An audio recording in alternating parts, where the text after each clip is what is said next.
It's a Friday. CJ, Kyle, and Dan. And CJ, I'm not sure if you're aware, but Thursday, June 18th, 2026, may go down as one of the greatest sporting days in the history of our country. Canada wins 6-0 on home soil in a World Cup game. That's unheard of. And the Toronto Blue Jays complete a sweep, almost as significant. They just needed to run into the Boston Red Sox. So as someone who doesn't have a good grasp on Canadian sports culture and history, I'm hoping that's not one of the greatest days that has ever happened in the country's history when it comes to sports. I've seen some other highlights over the years. But come on, two major things. It was a great day. It was a great day for sure. I just don't know if I'm going to drop the EST on the back end of that. It was a good day, and it's most important, obviously, for the Blue Jays. They dropped their previous two series. We've talked about this a lot. They have got to win series. They have got to have some version of run. It doesn't mean you have to win 10 games in a row, but a run of winning series and starting to pile them together. The sweep here against the Red Sox, who are a team that is having a terrible year. That's one thing you don't want to do is go in and lose to a team who is struggling, which they didn't do. So now they have some momentum here heading into this series against the Chicago Cubs, which should help as well. But it was a big one. And then some things I think that happened within it, maybe even more important for right-handed hitters and even lefties for that matter. Fenway is a nice place to kind of get you going a little bit. It's a place that encourages you to hit the baseball in the air a little bit more. We saw some of that throughout this series as well. So hopefully this is a jumping off point because they need that right now. And CJ, speaking of encouragement, speaking of getting going, it's very easy to overstate, but kind of hard to understate the significance of the Vladimir Guerrero home run, his first in a month yesterday at Fenway. It is a big one, and we've talked about it a lot. Now, Vladdy has always been what we call low launch angle guy. He's never been a guy where you're going to see really big numbers. He doesn't hit the ball in the air, which makes him a really good all-around hitter, right? A lot of line drives in there, hard ground balls that get through. His home runs are generally going to be not those majestic, big, high ones, but the backspin kind of low liners that just continue to carry because he has that kind of power. But the number's been too low. There's no getting around it with Vladimir Guerrero Jr. He's got to hit home runs for this lineup. And so, yeah, he gets the one yesterday. It's still only 4. Very similar to last year, although even slower start this year than last year when it comes to the home run. Same thing. We talk big picture with the team that this has to kind of be a jumping off point. And for Vladdy right now, it's been great to have Okamoto and what he's done as far as the power goes, but it is Vladdy's turn now to contribute in a much bigger way from the power side. You know baseball way better than me. But CJ, I'm watching that game and I see Yesavage come out for the 8th inning, and I said, no, this can't be happening. And it's one of those moments again where I'm like, why is everyone seeing this but the guy who can make the call, John Schneider? And then he gets lit up for back-to-back home runs. Jays almost lose the game. Am I seeing this wrong, or was I correct in saying, what the hell is he doing out there for the 8th? So I thought the same thing. Kind of watching this, I was a little bit surprised. And regardless of pitch count is one thing. How many times you actually get up and go back out for an inning or another thing, right? You hear that sometimes referred to as ups. We talk about it with guys that are coming off of rehab is part of it. As much as I appreciate the idea of pushing your starters a little bit more, I'm 100% with you. I had the exact same thought watching it, and then all of a sudden it's a couple home runs in that ballpark, which you're not really expecting from Trey Yesavage. I'm kind of looking over at, where was the bullpen going into yesterday? They were did have 3 guys that had gone back-to-back, right, and some significant names in Louis Varland and Rogers and Hoffman. Those guys all had gone back-to-back leading into that one. Does that mean you can't throw 3 in a row? It doesn't. But at the same time, for a guy like Hoffman, it would have been 4 out of 5. That's probably something you want to stay away from. Obviously, Varland has been excellent, and you're going to push him really hard the rest of the way. You try to pick your spots, right? This is where you use some of your judgment. You say, okay, well, is it one of the lesser arms that I'd be comfortable bringing in? Everybody had thrown for the most part the previous day. And as I mentioned, a couple of guys that had gone back-to-back. Not that Woods Richardson would have been in that spot, but he had thrown a lot of pitches on Wednesday. Some other guys had thrown a significant amount of pitches. That was probably more bullpen related. You never making that decision when you're John Schneider with 100% confidence. I think in a perfect world, he's got his bullpen in a much better place, and you don't see Trey Yesavage go back out there for an 8th inning. But he's taking a chance and kind of just keeping your fingers crossed, knowing there's risk involved in what you're doing. And I think when you start to line up who was available and what percentage they were available to, quite honestly, it's not just who could you throw out there. You could throw a lot of those guys back out there for a 3rd day in a row. What percentage are you getting them? What impact is that going to have on the bullpen the rest of the season? Is the risk first reward. You line it up and say, let me take a chance here with Yesavage. You do it. And unfortunately, it ends up costing you. Thankfully, they came back. They win that game anyway. But those are the kind of chances that sometimes as a manager, you're painted into a corner where you have to make a tough one. It's easy for us to look back at a vacuum and just say, I wouldn't put him out there for that inning. You got to take everything into consideration. You hear me say it often. It is the most difficult thing to do for a manager is to manage your bullpen. Kyle, I want to jump in for 2 seconds just because Louis, people were looking at that saying he threw 10 pitches the day before. Why can't he go out there again? But there's more behind it than that. The warming up, getting your arm loose. Let us behind the curtain on that one. And also, hold on, before you go, CJ, the factor in the 2:20 afternoon game in Chicago today probably played a role as well, right? Yeah, the turnaround time absolutely will always have something to do with that. And especially because that situation was night, day, right, in Boston, if I'm not mistaken, right? So that's the other part. So now, and while the Chicago part matters, it's also not only the night before, but you had less of a turnaround going into that final game as well. So that probably also plays a factor. Again, if this is the postseason, if this is game, say, 160 and you're a game out of a postseason spot, he's in there. And other guys are probably in there earlier, but that you have to save for when you really have your back against the wall. And it matters most in your season is on the line. And as much as it is important for the Jays to go out there and win these games right now, that is not something you should be doing in the middle of June. John Schneider knows that. He understands the value of it. But so it's not just pitch count. I think it's the quicker turnaround going into that game. It's 3 games in a row against the same team. Not exactly sure where the lineup was or where they would have used him. There is something to facing similar guys in the way that you match up 3 times in a row, even though the Red Sox have struggled offensively. It's a fun thing to yell about. It's a fun thing, I think, to get angry about as a fan. But, man, there is so much that goes into it. And thankfully, they end up winning that game. But I 100% agree with the decision that John Schneider made.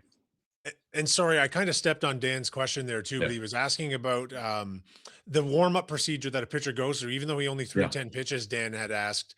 How much does that factor into his availability, just all the warm-up ritual?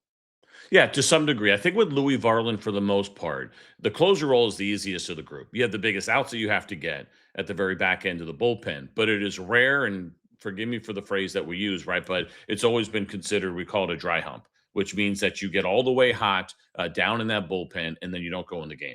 Those are the things that you worry about the most. Rarely will that happen with your closer. Now, you may see your closer getting up, sometimes say in a tie game, who's only going in if you end up taking the lead, and he'll start going and he'll get close and he may get 75, 80%, but he won't get all the way hot and then usually sit back down. So the closers actually have it the easiest of the group, even though they have the toughest job in getting the final 3 outs. It's everybody in front of your closer that has to deal with that, and managers work harder and harder because most teams keep track of these things, and I'm assuming everyone does. I mean, we were doing it 25 years ago where there would be a bullpen report and say, okay, so-and-so threw 25 pitches, the last 15, he was all the way there thinking he was going to the game, right? And so they have a way in which they track these things, because there are days, and this will drive fans absolutely crazy, but it does happen, where you may get a guy up 2 or even 3 times, which is probably the max, and then he doesn't pitch in the game, and then he's not available the next day.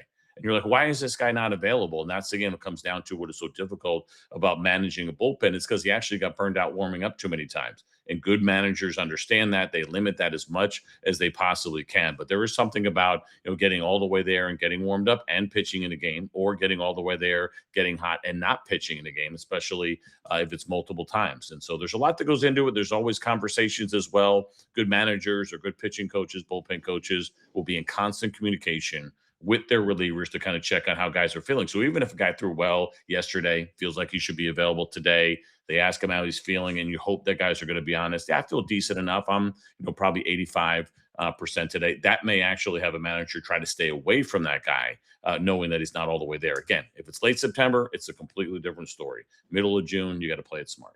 I'm 50 and I hadn't heard that term, and I absolutely love it that we can now generally stay away from it publicly, but that's absolute baseball terminology. So I'll tell you a quick story. 1 year, so I'm in Detroit, 2000, I think it was 2000 or 2001. 2000. I started the year in the rotation, going to the bullpen for the last 4 months of the season. I did not pitch well as a starter. I was in the bullpen for what ended up being 114 team games, and I got hot 114 times. I only knew that because they counted it. At the end of the year, I said it felt like it was a lot. Like 114 times they called down there to get me warmed up. Now, didn't mean every single game. Again, sometimes it was 2 or 3 times in a single game. But yeah, that starts to take its toll. Must be great, though, as a guy warming up in the bullpen when you go back and if you ever look at tape of the game and they show you warming up, everything they throw sounds like you're throwing 140. Like Well, the yeah, microphone yeah. is in such a, it sounds like it's in a basement and you're like, wow, man, I'm making that glove pop.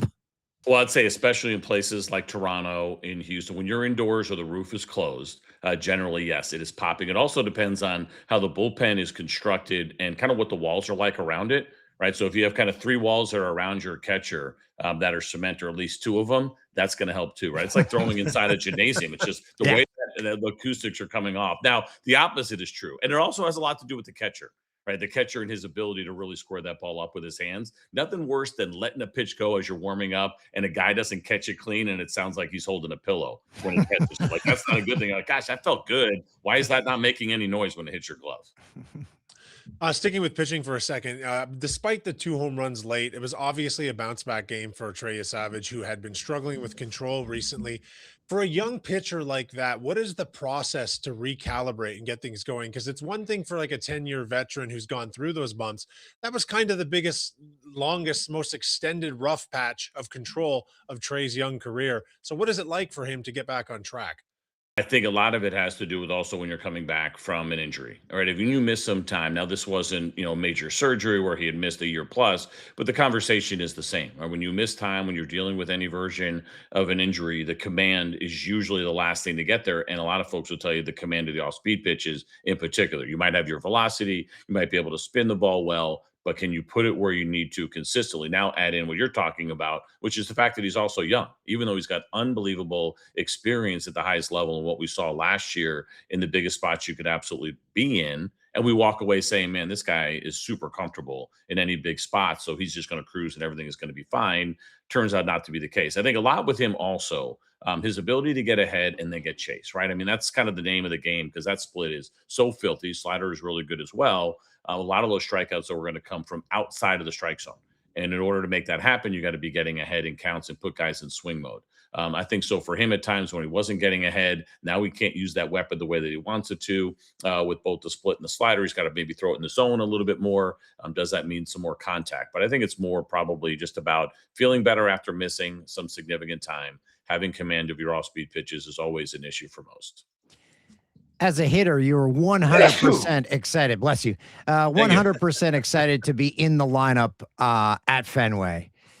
As a pitcher, is it if your spot in the rotation doesn't come up when you're in Boston, I bet you're a little happy about that. Depends on the year. I mean, certainly I would tell you that, during my career, late 90s, early 2000s, there was great lineups there. That was not a fun place to pitch. It was also in the middle of PED. I'm not necessarily saying anybody in particular, but put those things together, and that's kind of a nightmare scenario. So I never enjoyed pitching there at all. Never went particularly well for me. I do think that sometimes it can be not misleading, but the early and easy assumption is, well, right-handed hitters just get the ball in the air. The ball's going to go. It's also the lefties that end up kind of just missing one, and that fly ball to the opposite field that ends up going off the wall, like we saw, I think, with Valenzuela yesterday. You don't expect that to happen. Every once in a while, you got to deal with wind in that ballpark as well. The inverse is true at Yankee Stadium, right? We talk about the short right field porch and how great it is for left-handed hitters, but Aaron Judge can just miss a fly ball to right field and it's going to get out. Right, it's that opposite-handed hitter sometimes that can also give you a problem. Now, center field is pretty big, but it's pretty much straightaway center field, and it turns into almost a triples alley because it can be a little bit of a mess. But timing is everything with that. And right now with the Boston Red Sox in general, I know they hit a couple of home runs late there against Yesavage, but they have not been a good offensive team. They do not have a lot of slug in their infield outside of Wilson Contreras. And so it's a team that can be pitched to even in the really tough environment of Fenway Park. Did you play in Houston when they had the hail out there? When they had the hail? No, the hail out in center field. The hill, Towels Hill. No, so I pitched in the old ballpark. I was an Astro for a year in '98, but that's with the old Astrodome. So I never went through there as a visitor in the new one, which started out as Enron, which is a great ballpark to hit in, but never with the hill, what they called Towels Hill. Tal Smith was the president of the Astros at the time and got credit, I guess you'll call it credit, for that hill, but they got better about it and realized that was a mistake. Yesterday, CJ Brandon Valenzuela. I can't speak today. Brandon Valenzuela. He had another big moment for the Blue Jays. Yeah, the hit might have been a little assisted by the Green Monster and the dimensions of Fenway and the wind and blah blah. But the at bat that preceded it was one of the best we've seen from him, switching to the other side to face Chapman. Talk a little bit about this incredible 1-2 punch that the Blue Jays now have behind the plate, which we just don't see in Major League Baseball a lot anymore. Yeah, they made that difficult decision, or maybe it was an easy one, right, to move on from Tyler Heineman because somebody has emerged in the way that Valenzuela has. It's really nice to be able to have that. You start looking around the league. Catching in general has always been a low offensive position. It's tough to get deep at the catcher spot. Again, I can tell you here in Atlanta, we know missing for a while both catchers in Sean Murphy and Drake Baldwin. Baldwin's back. Like it was an issue because both of those guys can hit when they're right. It sticks out in a big way. Now, if the rest of your lineup is carrying you and doing their job, that's one thing. But to be able to have both of these guys, especially guys that can hit in the middle, Alejandro Kirk, obviously, when you see him usually somewhere in that fifth or sixth hole and sometimes even higher, depending on what the lineup looks like or the opposing pitcher, it's a big deal when those guys are missing. So now that you have two, I think for John Schneider, it's going to be the delicate balance of how do I get the most out of these guys, but that is what we call a good problem to have. But he's been special. You talk about the quality of the at-bats, facing a guy like Chapman in a big spot like that, and the issue that can be. He's still really good. Like he's still 98 to 100 miles an hour. He still knows how to finish hitters. He knows how to generate swing and miss. This is still one of the greatest strikeout relievers that we have ever seen in the game. To be able to put up a battle and a fight against him, I think it's a big deal. Like we see it. Like this kid loves playing baseball, clearly, and he's also really good at it. And he's got that little bit of a passion, extra passion, maybe that I think every team can always use. But the Jays are in a good spot right now because again, the catcher position outside of the teams that maybe had that one-star catcher or really good hitting catcher who also holds his own defensively. Okay, we'll see a handful of those guys. But to get it from both in a day and age where you don't catch 150 games anymore, it's a rare find, and it's really great when you have it. Kyle, you mentioned Tyler Heineman. He was traded to the Angels for cash consideration. So the Angels are now the Jays graveyard. So they got Romano, they got Manoah. Now they've got Heineman. So if you're a current Blue Jay, get real estate around Angel Stadium. Yeah, I don't know if I'd get any real estate there because it's not inexpensive. You can get a condo. Yeah. I think they have a condo area there. Yeah, I might go corporate apartment just because there's a lot of turnover. Keep it short, keep it sweet. The Braves have a little bit of that too. And that's because of the history of Perry Manassian, who's the general manager there, used to work for Alex Anthopoulos, of course, used to be with the Toronto Blue Jays. So there's a nice little triangle going on right now between those three. Hey, what can we expect, Blue Jays fans in Chicago? The Cubs, they are above 500, but the sense is they are not a team that plays that way all the time. No, this is a really fascinating team because when you look at the roster, it doesn't speak to a team that should be streaky. They have been incredibly streaky, right? A couple of early 10-game winning streaks and then a 10-game losing streak. They went through a run of what they were able to do at home. Ballpark, there is some similarities in the sense, one, that they're really old coming from Boston, but also what is the wind going to do that day? Because it can play one of two ways. As we know, it could be a really easy place to hit. It can be a really tough place to potentially hit. But as far as this team itself goes, it's been surprising to see their struggles. A guy like Dansby Swanson, who's just had an awful offensive year. Alex Bregman, it was a big deal that they signed Alex Bregman to that 5-year deal. He has not been good. He's been terrible with runners in scoring position. They got 4 more years to go, and they got to figure out a way to get him right. So that has been a big part of it. Pete Armstrong has been really good lately. He's the one guy in the lineup you could see, okay, where he could be streaky because he chases so much. There's a lot of swing and miss. He's an excellent defender. I don't know if you guys saw the other day, but he hit for the cycle. It was a cool deal. And then he got picked off on the very next pitch, which was unbelievable. Like that give you an idea how things going in Chicago. That's it in a nutshell. Right now. So they have their issues. They also have had a problem with keeping their starting pitchers healthy, which has been problematic. I'm just looking real quick to see who the Jays are going to get. So they'll get Ben Brown, who actually has been really good. He got pushed into the rotation because of the injuries. They'll get Colin Ray, respectable starter, and then they'll get the lefty in Shota Imanaga, who early on was great, hasn't been as good lately, maybe a little bit better here over his last couple, but has hit a little bump in the road. They get that lefty that's got that really good high kind of vertical, induced vertical break fastball that's got jump to it. So we'll see. I mean, these are series that you got to take advantage of. Not that they're a bad team, but they've just been a really inconsistent team. So again, you come off the sweep.